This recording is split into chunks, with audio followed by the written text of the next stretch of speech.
तो करने लगे। अच्छा, थिंक पेयर शेयर के बारे में सारे लोग जानते हैं, है ना?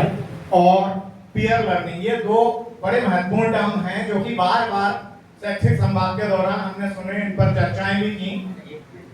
क्या होता है कि जैसे छात्र हैं, कई बार क्या होता है कि शिक्षक के साथ छात्र को एक झिझक होती है, कई बार वो अपनी बातों को ठीक से एक्सप्रेस नहीं कर पाता है, तो उस कारण से उसके मन की जो जिज्ञासाएं हैं, जो प्रश्न हैं, वो कहीं ना कहीं मन के मन में ही दबे रह जाते हैं। तो उसके लिए कुछ ऐसी रणनीतियां बनी, जैसे थिंक पेयर शेयर में क्या होता है, हम दो बच्चों को जोड़े में रखते हैं।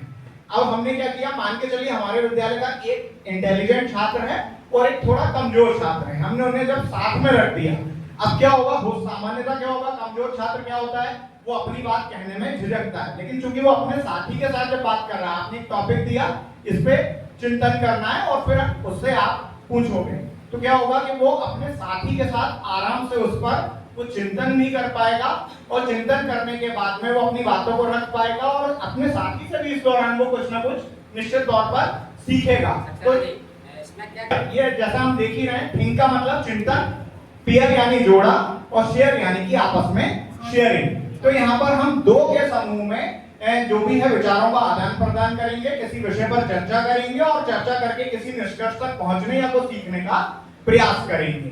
तो इस प्रकार से क्या होगा कि शिक्षक का भी काफी काम हल्का हो जाएगा यदि हम अपने सभी इंटेलिजेंट बच्चों को एक एक बच्चा कमजोर बच्चे के साथ असाइन कर दें। तो उससे क्या होगा कि इंटेलिजेंट बच्चों की छात्र आपस में उनके बीच में मित्रतापूर्ण संबंध होते हैं, तो वो बेहतर तरीके से एक दूसरे की बात को समझ सकेंगे और इस तरह से वो एक्टिवली लेसन के साथ इन्वॉल्व भी हो सकेंगे।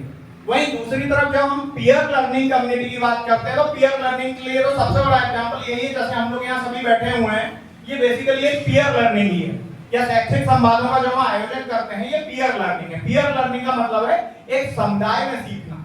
यहाँ पर क्या हो रहा है, हम सभी एक दूसरे के अनुभवों से सीखते हैं। तो यहाँ ना कोई सीखने वाला है ना कोई सिखाने वाला है, हम सभी अपने अपने अनुभव लेके आए, हम सभी की अपनी अपनी क्वालिटीज भी है और अपनी अपनी कुछ कमियां भी हैं। तो जब हम एक दूसरे के साथ सामूहिक जब किसी बात पर डिस्कशन करते हैं, तो इस तरह से हम सामूहिक रूप से एक दूसरे से सीखते हैं, इसे कहते हैं हम पीयर लर्निंग कम्युनिटी।